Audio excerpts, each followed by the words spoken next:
Hi అండి, welcome back to our channel Yashasri world. ఈరోజు వీడియోలో అమ్మవారికి ప్రసాదంగా దద్దోజనం ఏ విధంగా చేస్తారనేది చూపించబోతున్నాను. ఇది నేను చేసే దద్దోజనం అయితే టెంపుల్ స్టైల్ దద్దోజనం అండి. మనకి టెంపుల్స్లో పెడతారు కదా, ఆ విధంగా చేశాను. ఫస్ట్ అయితే బియ్యం తీసుకోవాలి. నేనైతే పావు కేజీ గ్లాస్కి ముప్పావు భాగం తీసుకున్నానండి. తీసుకొని బాగా కడిగి వాష్ చేసి సరిపడ వాటర్ తీసుకోవాలి.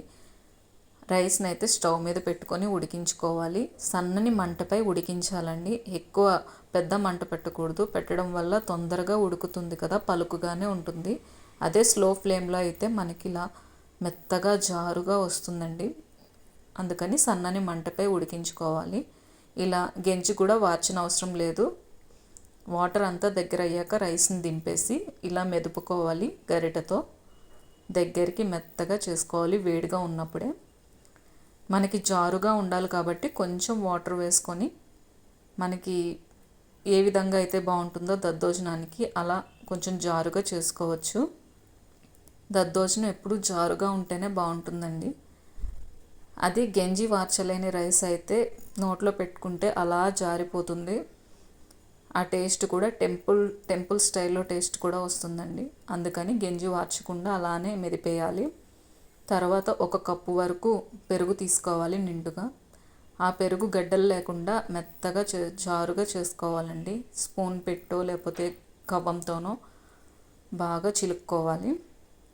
ఆ చిలికేసిన పెరుగుని కూడా మనం రెడీగా పెట్టుకున్న రైస్లోకి వేసుకొని కలుపుకోవాలి.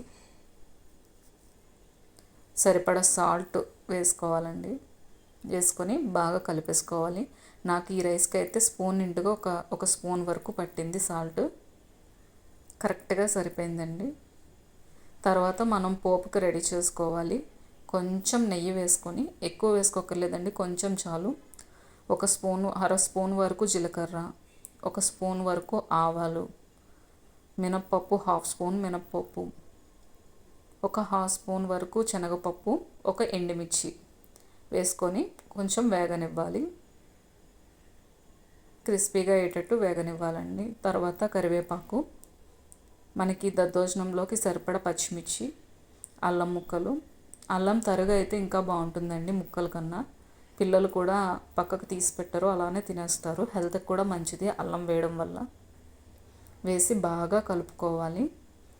ఈ పోపులో వేయడం వల్ల మనకి పచ్చిమిర్చి, కారం, అల్లం ఫ్లేవర్ కూడా పోపు మొత్తం పడుతుంది. అందుకని పోపులో వేయించుకోవాలి. ఈ వేయించుకున్న పోపునంతటిని కలిపి మనం రెడీగా పెట్టుకున్న పెరుగు అన్నంలో వేసుకొని కలుపుకోవాలి. బాగా మిక్స్ చేసుకున్న తర్వాత మొత్తం ఫ్లేవర్ అంతా పెరుగన్నానికి పట్టాలి. బాగా కలుపుకోవాలండి. ఇలా జారుగా ఉంటేనే బాగుంటుంది.